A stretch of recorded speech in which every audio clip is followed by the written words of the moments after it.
নমস্কার and I welcome to national affairs. আজকে তোমাদের সঙ্গে একটা অতি গুরুত্বপূর্ণ টপিক শেয়ার করব, যে টপিকটা তোমরা স্টার মার্কস দিয়ে লিখে রাখো যে এই টপিকটা থেকে কিন্তু কোশ্চেন একটা আসবেই। তবে টপিক শুরু করার আগে জিজ্ঞেস করব তোমাদের কাছে যথারীতি একটা কোশ্চেনটা হলো, which of the following state has recently launched Rajiv Gandhi Swarozgar Yojana. Option দেখে তোমরা এর উত্তরটা করো কমেন্ট সেকশানে, এবং যার উত্তর সঠিক হবে তাকে দিয়ে দেবো আমি একটা হার্ট রিঅ্যাক্ট, এবং এর উত্তরটা আমি ভিডিও শেষে অবশ্যই দিয়েই দেবো। তো শুরু করছি আমাদের আজকের টপিক, সেটা হলো যে মেজর ধ্যানচাঁদ অ্যাওয়ার্ড। এই অ্যাওয়ার্ডটা অ্যাকচুয়ালি দেয় কিন্তু স্পোর্টস মিনিস্ট্রি অফ ইন্ডিয়া। 9ই জানুয়ারি মহামান্য রাষ্ট্রপতি দ্রৌপদী মুর্মুর হাত থেকে খেলার বিষয়ে 3টে গুরুত্বপূর্ণ অ্যাওয়ার্ড দেওয়া হবে। সেই গুরুত্বপূর্ণ অ্যাওয়ার্ডটা কী কী?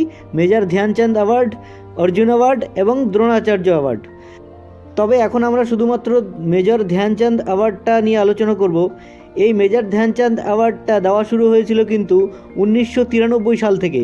1993 সালে যখন এই অ্যাওয়ার্ডটা দেওয়া শুরু হয়েছিল তখন কিন্তু এর নাম ছিল রাজীব গান্ধী খেল রত্ন অ্যাওয়ার্ড।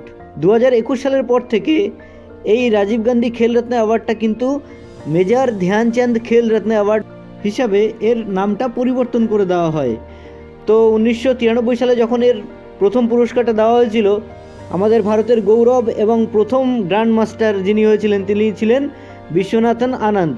তাকে প্রথমবারের জন্য এই রাজীব গান্ধী খেল রত্ন অ্যাওয়ার্ড বা মেজর ধ্যানচাঁদ খেল রত্ন অ্যাওয়ার্ডে কিন্তু ভূষিত করা হয়েছিল।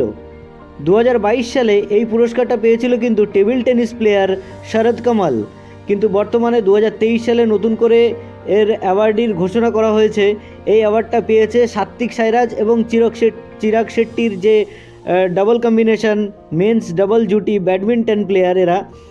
এরা এবছর 3টে ইন্টারন্যাশনাল টুর্নামেন্ট জিতেছে, তার মধ্যে মালয়েশিয়া মাস্টার্স, ইন্দোনেশিয়ান ওপেন এবং সুইচ ওপেনে কিন্তু এরা জিতেছে। এবং যে 2023-এর যে এশিয়ান গেমস হয়েছে, সেই 2023-এর এশিয়ান গেমসেও কিন্তু এই মেন্স ডাবল জুটি সাত্বিক এবং চিরাগ শেট্টির যে জুটি, এরা কিন্তু গোল্ড মেডেলও পেয়েছিল। তো এই ছিল আমাদের আজকের টপিক। এবার আমরা চলে আসবো আমাদের কোশ্চেনটাতে। কোশ্চেনটা ছিল, which of the following state has recently launched Rajiv Gandhi Swarozgar Yojana. এর সঠিক উত্তর হচ্ছে হিমাচল প্রদেশ। হিমাচল প্রদেশে কংগ্রেস সরকার আসার আগে এরা কিন্তু বলেই রেখেছিল যে কী বিষয়ে তারা কাজ করবে। তা পেনশনের ব্যাপারটা ওরা আগেই প্রবলেমটাকে সলভ করে দিয়েছে, বর্তমানে আরও কাজ ওরা করছে। তো এই ছিল আমাদের আজকের টপিক।